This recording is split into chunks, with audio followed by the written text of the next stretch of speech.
திடீர்னு தியாகசாமியுடைய அந்த வாய்ஸ், ஒரு கனகம்பீரமான வாய்ஸ் போன்ல இருந்து, இந்த ஓசி கிளம்பலையா, ஐயோ இது மறந்துட்டது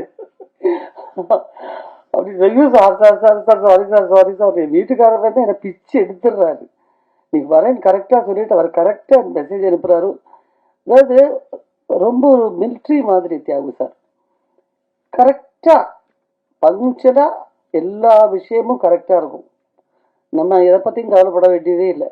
ஐயோ நம்ம மறந்துடுவோமோ அப்படிங்கிற ஒரு பயமே தேவையில்லை.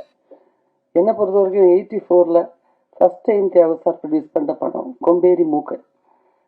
அந்த படத்தில் நான் ஹீரோயினாக நடித்தேன். சரிதா மேம் இருந்தாங்க, சீனியர் ஆர்டிஸ்ட், அவங்களும் இருந்தாங்க. அந்த படம் தான் நான் ஃபஸ்ட்டு ஆக்ட் பண்ணேன் அவரோட.